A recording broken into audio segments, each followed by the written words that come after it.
Hey there, I'm Kamlesh, and today we are again back with Ask HeyFlutter. Today we will answer your most interesting questions that you have asked in our Flutter community. Whether you are having facing some challenges, or maybe also seeking some recommendations, or you want to explore the best practices available in the world of Flutter. Today we have Yatesva with us, who will also answer some of your questions that you have asked in the community. Let's see if there are people joined already. So we see a lot of new people are already joining, and a lot of new people have joined this live stream.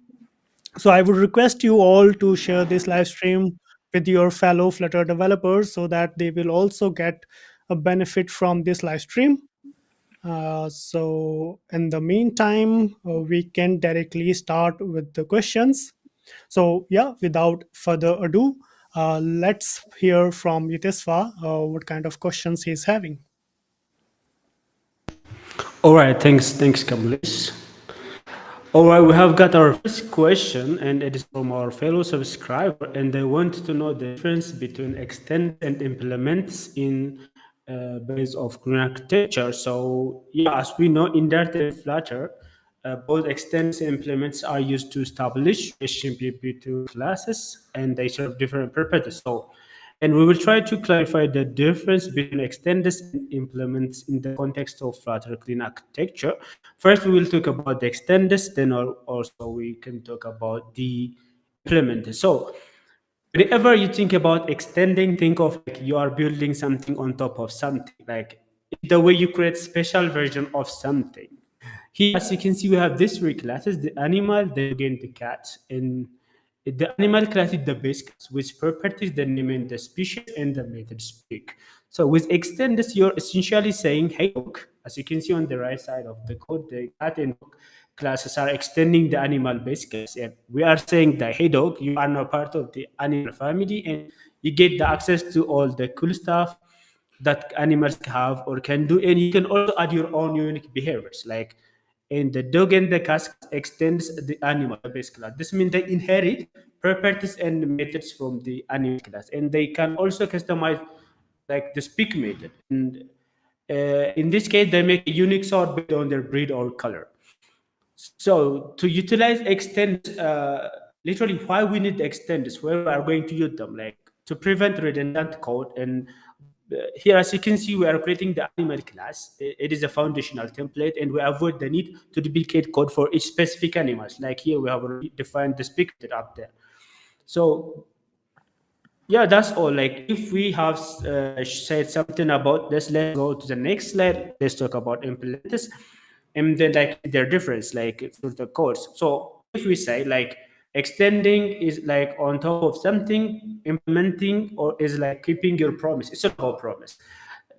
Yeah, like implement as a formal. It is like agreement between two classes, and let's say you have like you need to know this secret handshake required to enter the meeting. And let's say this handshake is like the one you need to know which you are going to enter the meeting. So yeah, you are making a promise. If you want to be part of that club, you need to know this secret handshake. Like, but like if you don't implement properly, it is like showing up to the club meeting without knowing this secret handshake, and you are not living up to your promise, and the club cannot trust you like as expected. This can lead to confusion when it comes to Earth. You are implementing the base class and you're saying that I have something, you need to know this and you have to implement all of this, and like you are in contract with that class. So if you say like the core concepts like this, let's go to the next slide, see everything with the code. Yeah, we made that we implement this when we ought to enforce contracts, ensuring that all requirements are implemented, and this keeps our code organized and reduce like errors like operated errors. So yeah, in our code, in the article repository implementation, which you see on the right side, there is an article repository implementation class which implements article repository, and this will guarantee that if we follow the contra by providing implementation of for those get articles and get articles by category on the you can see it on the left side of it. This is like the code taken from our like Flutter clean architecture, which is on the platform. Like to clarify something like on clean architecture, we have three layers: the presentation, the domain, and the data layers. Here we are work like trying to connect the domain and the data layer. On the right side, the article repository is from the domain layer. Like literally, when you come to in Flutter clean architecture, the domain is the core part of your application. Yeah, you write the contrast, everything, like everything will be like inside the domain architecture. So most of the time you didn't take the domain architecture. When we came to the data layer, you can have like the local or the remote data sources, but like we only have one in the domain. So here, this is this article improvement, like repository implementation is from the data, and it's trying to fetch something from the web. So the domain is saying that if we are going to implement me, you need to have this get articles and get articles by the category, which means like it is must have it.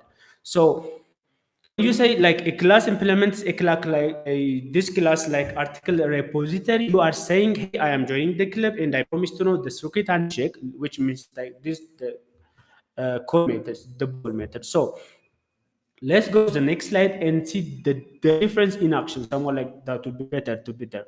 So as you can see on the left side of the screen, you will notice a code error in the article repository implementation class. This occurs because we are implementing the base class article repository, but like we haven't overridden the get articles by category, the second method as required by the base class. This means this is going to be error. So if you are implementing something, you have to have everything. However, on the right side, you'll observe that there are no errors when we extend the same article repository base class. And this is because when you extend a class, you are not obligated to provide implementation for the all methods defined on the base class. So yeah, it's up to you. In summary, like implements forces control, but extends allows you to inherit or customize, and your choice is up to you. Like in Flutter architecture, like most of the time it depends on the design goal, like whether you want to follow contract, you are going to use implements, or you just extend an existing class, like you are going to be extend this. But like here, we just try to connect two layers, and we just use implementers. Literally, the question is like if you are trying to connect this data in the domain layer, like literally have to have implementation, because like there should have to be a contract. Like let's say like this domain is not going to change if there is like another like local a repository implementation class, whatever it is, it should have to have this contract classes, like these articles, like this get article and get article by category class. You cannot change it. So you are trying to you have to use like this implementation. Yep, I hope this will clarify the difference between extents and implementation in clan architecture. But like, yeah, if you have any more questions or need further clarification, like feel free to try that on the chat, or like comment us below in the future.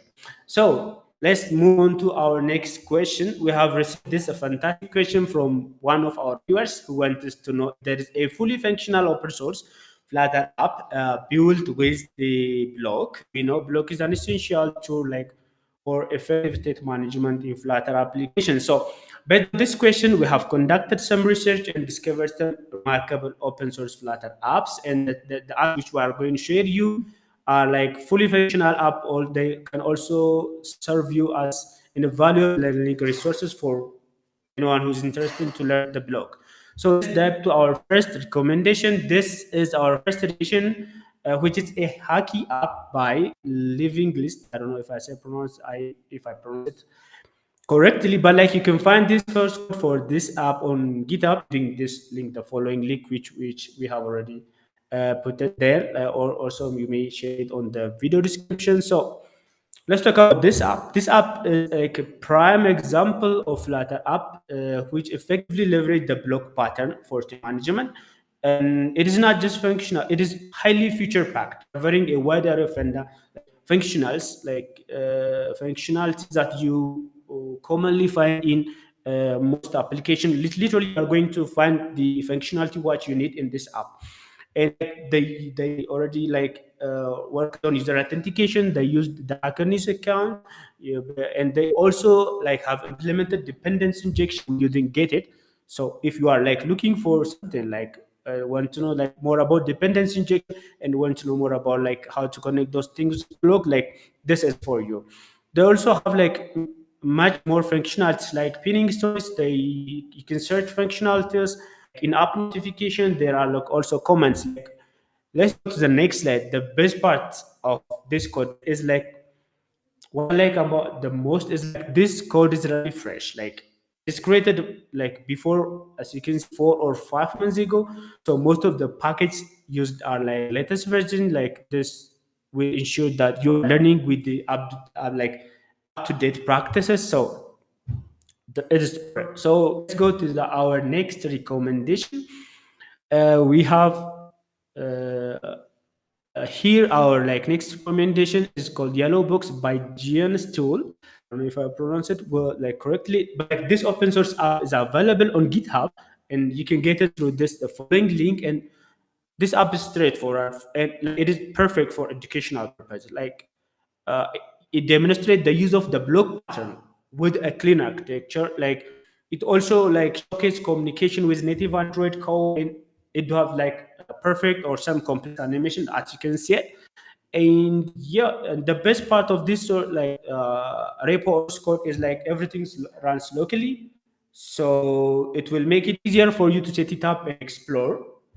And yeah, and this is like perfect and ideal for those like who are like on the process of learning blog, and also what just want to know like more about Flutter clean architecture.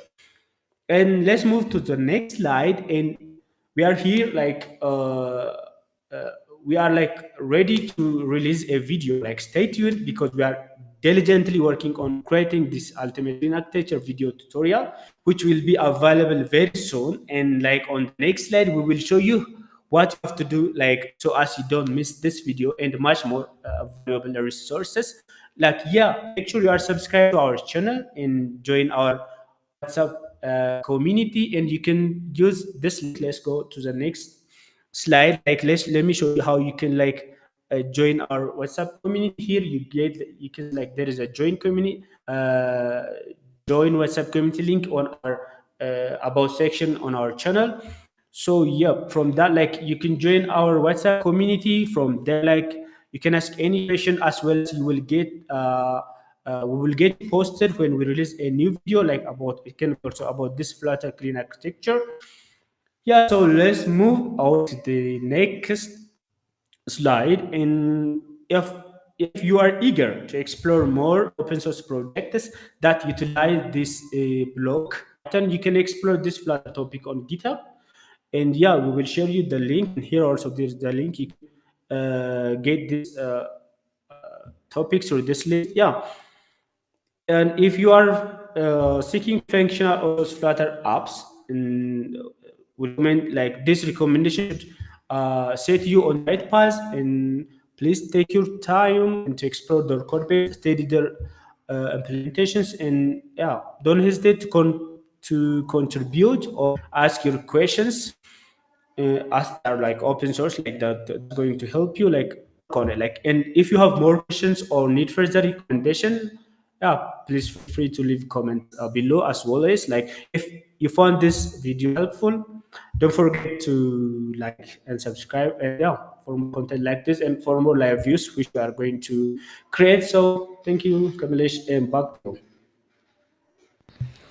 All right. So, yeah, these resources are really gold for some beginners. So, if you guys are looking out for some open source project, you can definitely check these resources. And someone from our team can post these links in the chat. So, so all the viewers watching right now can see what these resources are. They can also see directly in the chat. So some people are also asking questions in the chat. I will request you guys to just wait at the end, because we are going to first answer these questions, and then at the end we will we will answer your questions.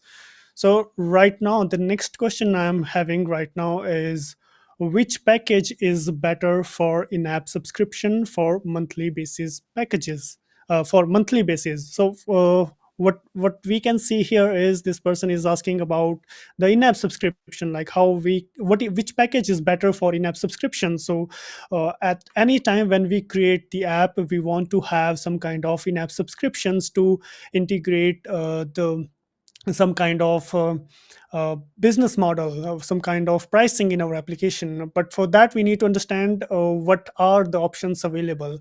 So let me share you what kind of options available in Flutter. So if you see here, we have in-app purchases, which is the official package created by Flutter team. We also have this purchase Flutter, which is created and maintained by Revenue Cat. And the next package that we have is this Glassify Flutter package, which is like created and maintained by the Glassify team. So but we need to understand here what is the difference between all these three packages. So let's back to my slide, and here we have created the difference between the in-app purchases Flutter and glass fee Flutter. So first of all, let's look at the supported platforms. So if you see here, all these three packages support all packages support the Android, iOS, and Mac OS. So all three packages support all these three platforms. This is not there is no package which supports some different platforms. All these three packages support all these three platforms. Now let's talk about the most important things: consumable purchases, non-consumable purchases, and subscription support. So if you see, all these three packages support all these three things. Like if you see, consumable purchases is supported by in-app purchase, supported by purchases Flutter, and also supported by class fee Flutter. Similarly, the non-consumable is also supported by in-app purchase, supported by purchases Flutter and class fee Flutter, and same for the subscription support. Now let's talk about the localized pricing. So if we see here, localized pricing is also available for all three packages. So let me tell you, what does this localized pricing mean. So for example, if you are living in US, or maybe you are living in Japan, you will receive the pricing or the price of the subscription in your local currency. You don't The currency will not be a foreign currency for you. It will be shown in your local currency, and you can transact with your local currency. So one difference is about the revenue analytics. For in-app purchase, there is this revenue analytics is not available for in-app purchase. However, for purchases Flutter as well as for Glassfeed Flutter, this revenue analytics is available, because these two packages are maintained by these Revenue Cat and Glassfee team. So they also have created some kind of analytics where you can see all the revenues, the monthly recurring revenues, as well as how the revenue is growing, what is your yearly revenue. So you can check all those things in these two packages. About the officially maintenance, so in-app purchase, as I said, this is maintained by official Flutter team. If I can show even here inside this pub.dev, you can see this publisher is already the flutter.dev. It means it is officially maintained and developed by Flutter team. And about the Revenue Cat, about the purchases Flutter, this is maintained and created by Revenue Cat. And about the class fee Flutter, it is maintained and created by the class fee team. About the verified transactions, if you see here, verified transaction is not available built in app purchase. You have to implement your own backend, where you need to implement some kind of verifications for the transactions. However, for purchases Flutter as well as for Glassfee Flutter, you will be provided with the backend, which you just need to set up, and you can directly verify all the transactions using these packages. Now let's talk about the pricing. So for in-app purchases, for this package, this is totally free. You don't have to pay anything. This is totally free. But for purchases Flutter as well as for Glassfee Flutter, they have some kind of pricing. And but they also have the free tier. I mean, all these three things have free tier. I mean, For the in-app purchase, you don't need the free tier because it is already free. But for revenue cat as well as for the glass fee, they have some kind of different plans where they are also providing the free tier.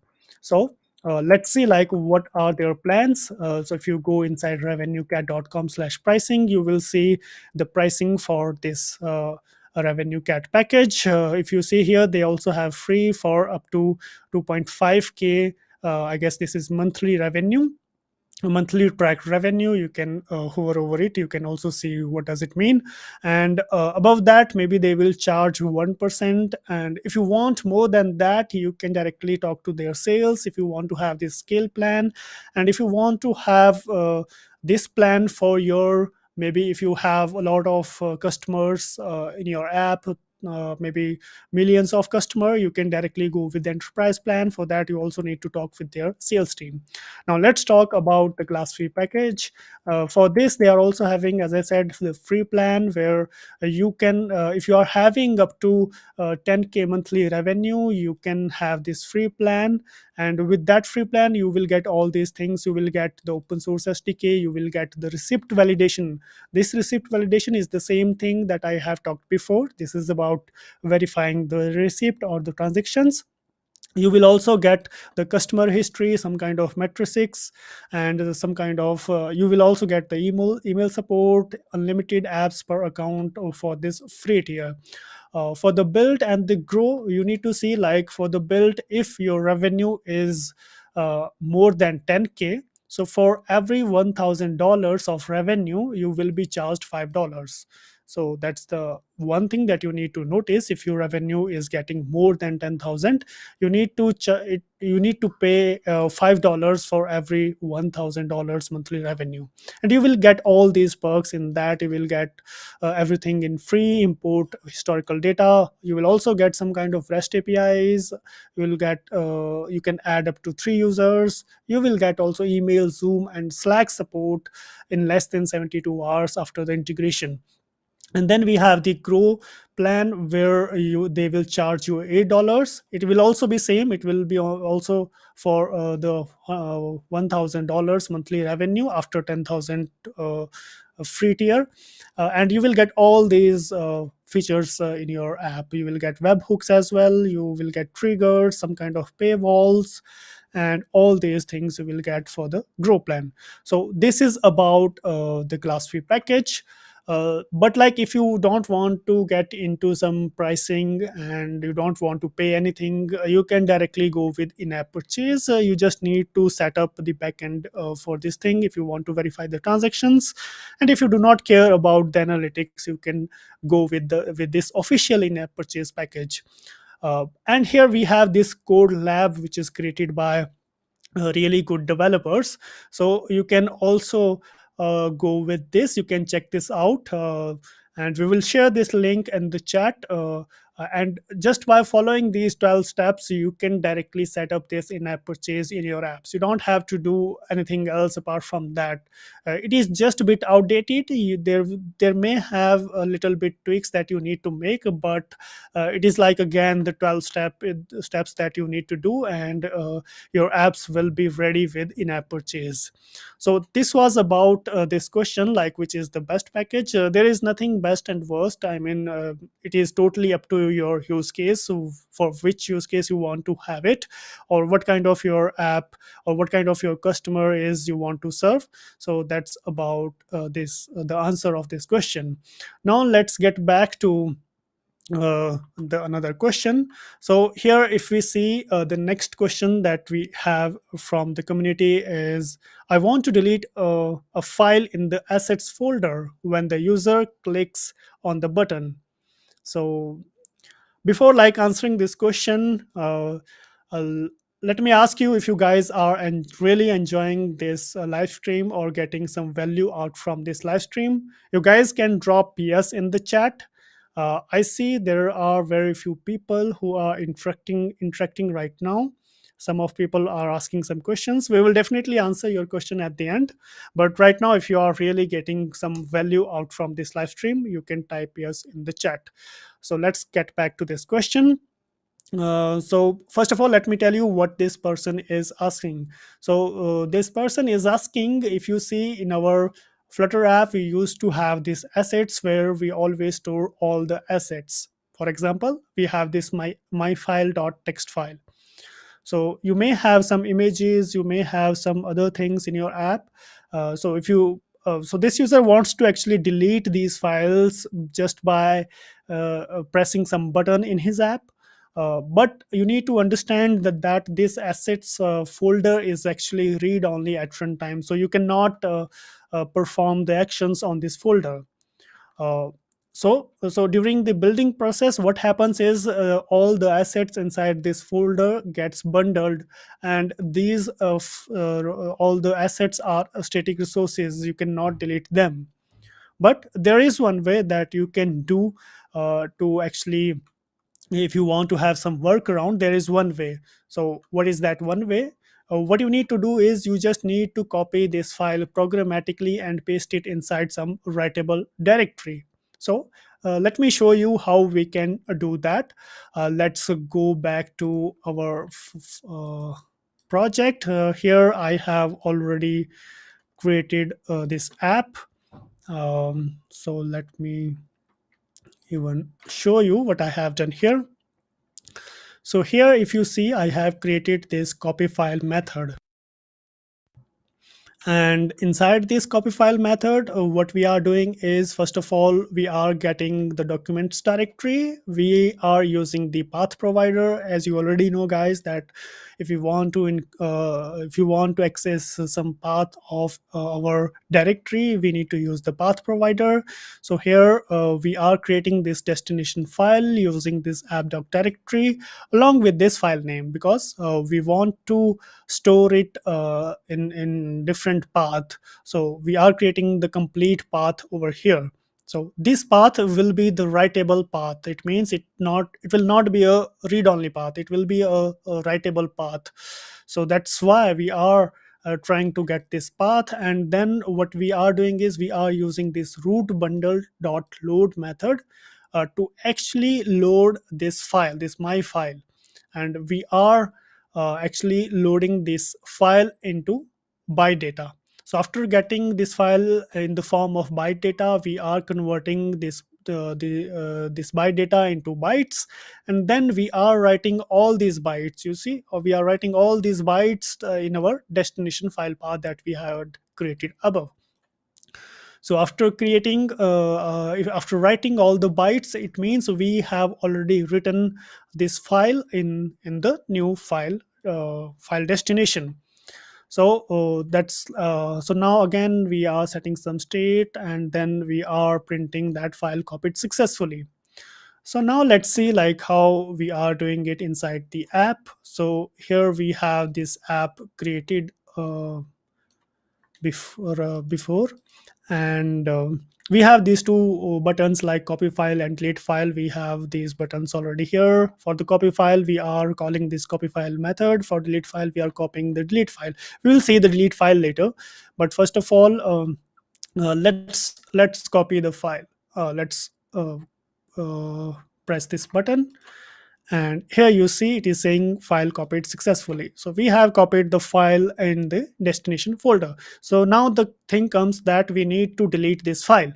So here we have created this delete file method, and for this delete file we are also again using this get application documents directory to get the path, and then we are actually creating the path, and then we are checking if the file is already exist in that path. If the file is already exists, then we are deleting that file, and then we are printing that file deleted successfully.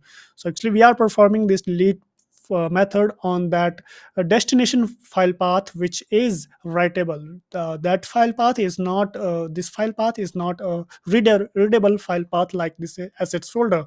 This is writable file path.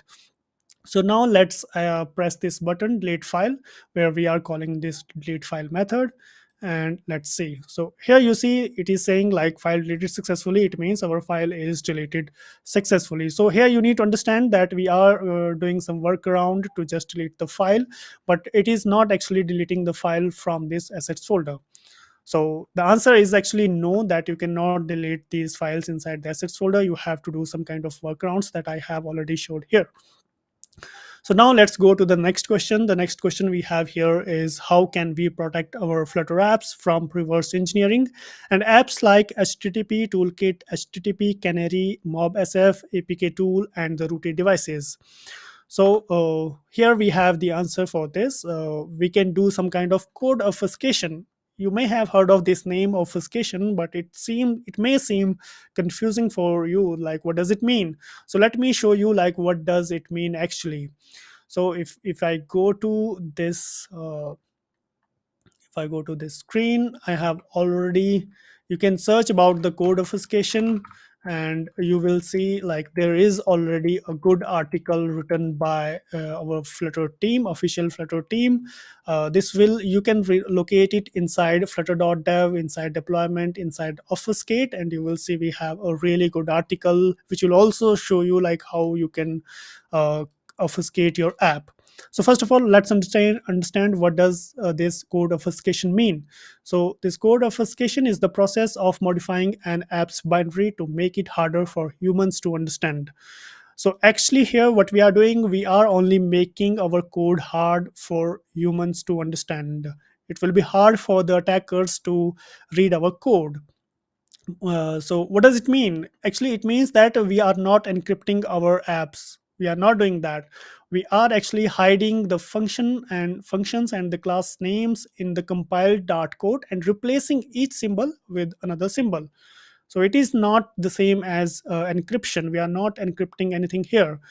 We are just replacing the symbols with different symbol, and it will make difficult for the attacker to reverse engineer our app. So there are some limitations, like it actually not protect your app from the reverse engineering. It only renames symbols with more obscure names, which will make it hard for the attackers to actually reverse engineer your app. It is not a kind of lock that if you obfuscate your app, it will be safe.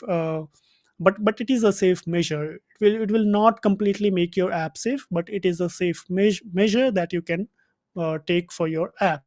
So let's see what are the supported platforms. There are different platforms: APK, iOS, App Bundle, IPA, Linux, Mac OS, Windows.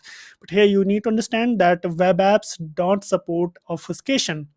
For web apps you need to do some kind of minification. So web apps can be minified, which will also provide the similar result. And you can follow this link. If you have web app and you want to obfuscate your web app, you can go to this link here. They are providing some links. You can go to these links and you will find the solutions for your app. And now let's see how we can obfuscate our app. So while building the app, when you build the APK or the app bundle, what you need to do is you need to pass some flags: this obfuscate flag as well as this split debug info flag. This obfuscate flag is for obfuscation, and this another flag is for different thing that I will explain later.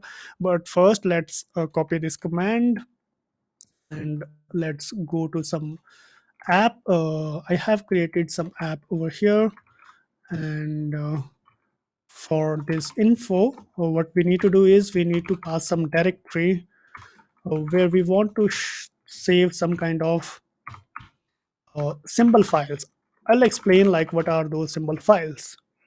So I have already run this command, and now it is building the app.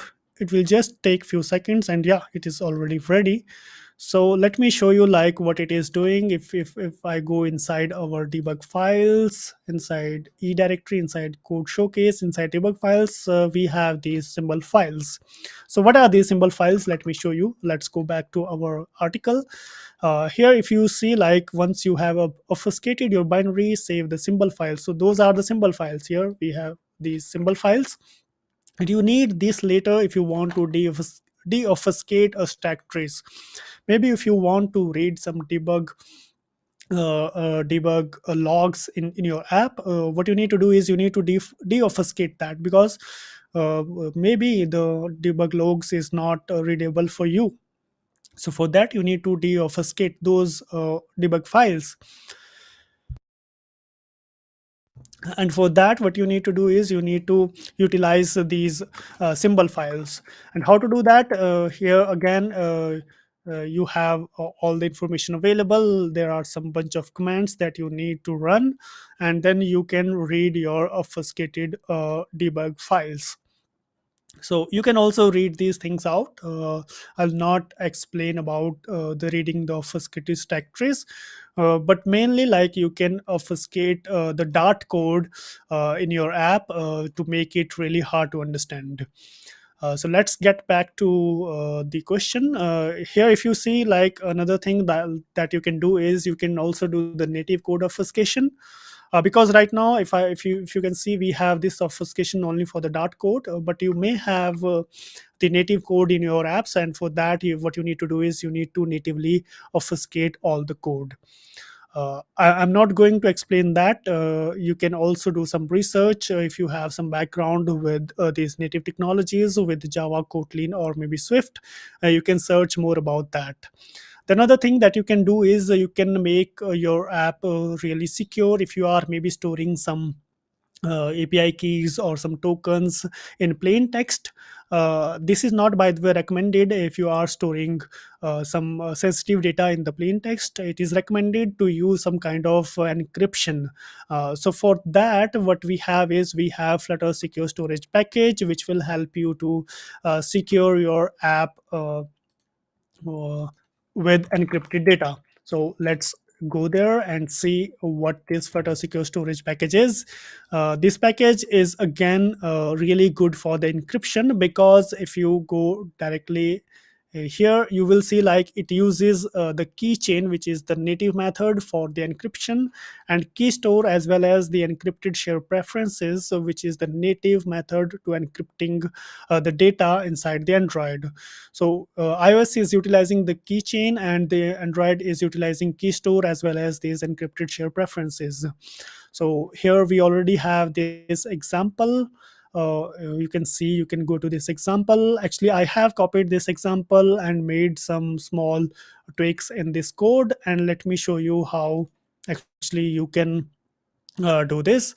And for now, let's see what I'm having here. Let's make it full screen so that you can see everything. So first of all, what you need to do is you need to add this dependency Flutter Secure Storage package in your app. And the next thing what you need to do is you need to instantiate this Flutter Secure Storage.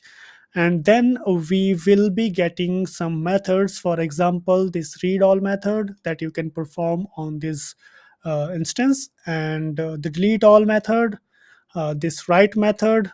So you will get all these methods that you can perform with your storage. So this storage is the encrypted storage. But here you need to understand one thing, like as I said, every native platform is having their different methods for the encryption. So that's why we need to include some kind of options during writing, during deleting, and as well as during reading these during reading the secure storage. So if you go to inside this method that we have created to add the item, we are going to add this key and the value inside secure storage. We are calling this storage dot write method along with the key values, and then we are utilizing these options. So if you hover over even on this write method, you will see we have a lot of options. So for different platforms, for iOS we have iOS options, Android we have A options, for Linux we have I options, web options, Mac options, as well as Windows options. So here we are only doing it only for the Android and iOS. So what we are actually passing here, what is this get iOS options and get Android options? So if you go inside this get iOS option, we are actually passing this account name as Flutter Secure Storage Service. So this is normally what you can do to utilize this get iOS options. But for Android options, you have this encrypted share preference. So you just need to mark it as true, and then you can directly utilize it inside your method calls, inside this dot write method, inside dot delete method, as well as inside this dot read all method. And that's what you can do. So now let's see how actually we can encrypt all the values. Let's read on this app. I have ran it before, that's why it is showing this thing here. And let's see, when we can also delete it. I have added some functionality to add the to delete all these keys and the values. So now I have this plus action button here, which I will be so from this button, actually I'm calling this add new item method. So that's it, what you need to understand. So let's add this. So here, if you see, I have already added this key and the value in the secure storage, and after actually writing the key and value, I am reading this key and value. So I'm able to see this key and value here because I am also reading this. And inside this read all method, you will see I am again calling this read all with these options. And after reading these options, I am actually uh, I am storing all the entries inside this items variable. So now let's see how actually we are able to secure this key value pair. So for that, we have for this storage instance, we have contains key method. So let's see where we have implemented that. So here, if you see, we have implemented this storage dot contains key method, and we have also passed these options files just to encrypt the this key. Like this can only find this key if we have encrypted this key before checking this the storage.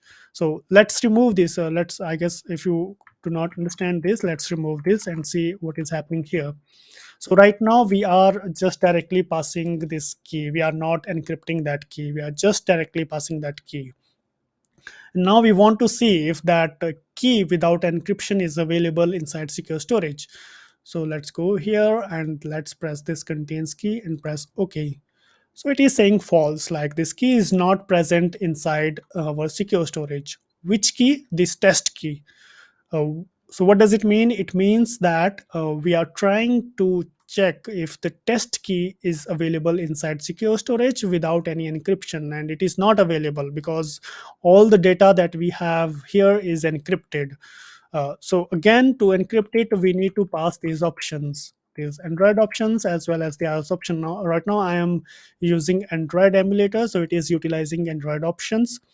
So now let's save this and see if this key is already inside our secure storage, because right now we are encrypting our key using this uh, option.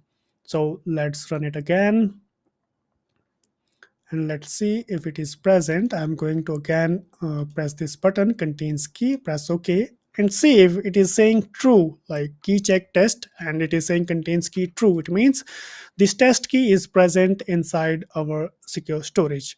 So that's how you can implement this secure storage to store to encrypt your data, to encrypt your tokens, to encrypt your API keys, or whatever sensitive data that you are storing. Just try to use this secure storage package to encrypt all your data. So that's another thing that you can do to actually make your apps really secure. Another thing that you can do is you can regularly update the dependencies inside your app. So for example, if your app is in production, maybe your app is already in production and you want to actually update the dependencies, or maybe you want to actually push some security patches for your app. So what you can do is you need to use some kind of package which will help you out with that. So you may have heard of Flutter code push, which is a really new for Flutter. Earlier uh, there was no code push product available for Flutter, but you can directly go to Shorebird. uh, Let me go directly to Shorebird, and here, if you see, we have this code push package which is developed by Shorebird team. And how you can integrate in your apps which are already in production. What you need to do is you need to install the Shorebird CLI for your app. So for your Mac OS app, you can run this command, and for your Mac OS you can run this command, and for your Windows you can run this one. And that way you will be able to install the Shorebird CLI. And after that, what you can do is you can directly log in with this command, and then you can initialize the Shorebird with Shorebird init command. And after that, if you want to create a release, you just need to call this command. You don't have to call flutter build apk and something like this, or flutter build apk bundle. You don't have to run all these commands. You just need to run this command, and it will automatically run flutter build apk for you. And it will also have the shorebird in your with your app. So that's what only you need to do. And to send the patches, to create the patches, you can run this command, shorebird patch android, in your CLI. So that way you will be able to create the releases, and then you can directly deploy those patches in your apps which are in production. So if you want to have really detailed information about the shoreboard, what you can do is you can go directly inside our HeyFlutter channel. We had this detailed live stream with the co-founder of shoreboard, and you can check this out. We talked about the shoreboard in very detail. We asked a lot of questions, and those questions might help you to solve your doubts as well. So you guys can check this out. And now let's get back to the question. And the last thing that we have here is the root detection, that you can also do if you want to secure your apps. So what it will do is it will help your apps to be installed in some rooted devices. So if some person has rooted their devices, those person cannot actually install your apps in those devices. So it will also help you to prevent the attackers to actually hack your app or something like this. So these are all the steps that you can do to secure your app. And I see there are a lot of people in the chat who have asked some questions. I will definitely go into that, but before that, if you also want to include your questions in these kind of live streams in the future, you can directly join our WhatsApp community. We will post the link in the chat, and you can directly join our WhatsApp community, where we will from where we pick all these kind of questions. So that's about this thing. And now, like, let's see if you have asked some of the questions. I see you people have asked really good questions. Like Pawan Bandari is asking Node.js versus Django, which is better for Flutter developer. So actually, Node.js and the Django is the backend technology. It doesn't matter for Flutter developer, because you just need to utilize the APIs, and both can give you the same API endpoints. There will not be any difference. So the endpoints are the same, whether it is from Node.js, it is from Django, or it is from .NET even.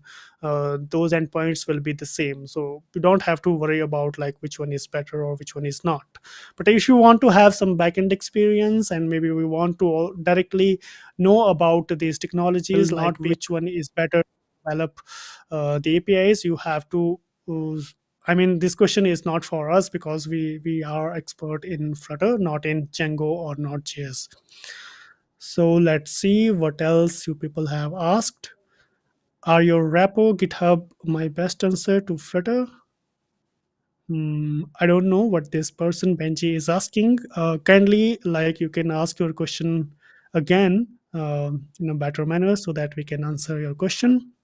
Best state management for Flutter, again the same question. A lot of people used to ask this question. It again depends on your usability, and whatever whichever state management is familiar with you, you can go with that. So it is again the very subjective question, what kind of app you are building. So these are the question that we are having here. Mm, so, all right, we already shared this WhatsApp community link in the chat. You guys can check this out and directly join our community. So, yeah, that's about this thing. And hopefully you have enjoyed this live stream. We are planning to have these kind of live stream in the future as well. So I wish like you everyone will subscribe to the channel if you are not subscribed yet. And we will definitely see you in the next live stream. And till then, have a great day and enjoy your Flutter learning journey and become a really good developer. All right, so thank you so much.